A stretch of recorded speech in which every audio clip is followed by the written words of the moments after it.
10-15 দিন পর চুল এই দাড়ি গোপ সেটা বড় করলাম, করে সেই সময় একটা হিন্দি ছবি বেরিয়েছিল টাসান বলে, অক্ষয় কুমার, সैफ আলী খান আর করিনা কাপুরের। তো সैफ আলী খানের যে স্টাইলটা ছিল, এই গোপটা এখান থেকে এনে এখানটা একটু রাখতো আর এখানে একটা গোটি রাখতো।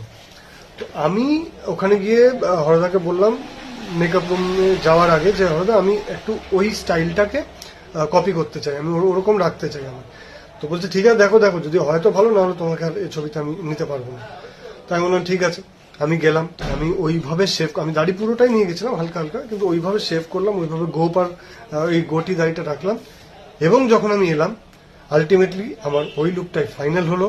এবং ওই লুক নিয়ে আপনারা যদি বাজিমাত ছবি দেখেন, আমার পুরো সিনেমাতে ওই লুকটাই ক্যারি করেছি। অবশেষে তখন আমি গিয়ে বাজিমাত ছবির মুখ্য খলনায়ক চরিত্রে সিলেক্টেড হই, এবং ওটা ছিল আমার জীবনের প্রথম ছবি। কিন্তু সেখানেও একটা ঘটনা আছে, যে সেই ছবিতে আমার যে গলার ভয়েস সেটা আমার নিজের নয়, এবং সেটা আমাকে না জানিয়ে পাল্টে দেওয়া হয়েছে।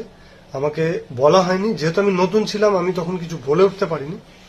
কিন্তু বিষয়টা হলো যে নিয়ম আছে ফিল্ম ইন্ডাস্ট্রিতে, যে আপনি যদি কারোর গলার ভয়েস পাল্টান, ডাবিং অন্য কাউকে দিয়ে করান, তার আগে তার থেকে একটা নো অবজেকশন সার্টিফিকেট নিতে হয়।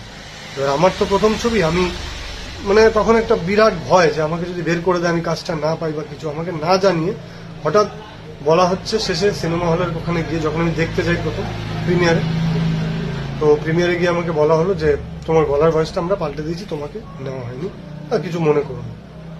তো আমার গলার ভয়েস হয়তো খুব ভালো নয়, এটা ঠিকই, আমার ফ্যাসফ্যাসে, কিন্তু অ্যাটলিস্ট ওনারা জানাতে পারতেন, কিন্তু ওনারা আমাকে জানাননি, না জানিয়ে এটা করা হয়েছিল। তো কষ্ট লেগেছিল অনেক, দুঃখ হয়েছিল, কিন্তু যেহেতু আমি নতুন ছিলাম, করার কিছু ছিল না। তো সেই অসহায় ভাবটা 2015 অব্দি যতদিন সিনেমা করেছি, কোনো না কোনো বিষয়ে সেই অসহায় ভাবটা নিয়েই আমি ইন্ডাস্ট্রিতে চলেছি।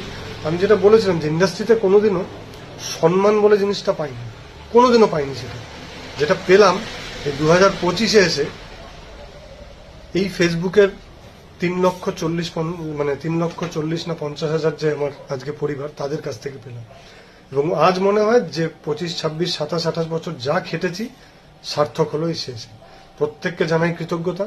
ভালো থাকবেন, সুস্থ থাকবেন।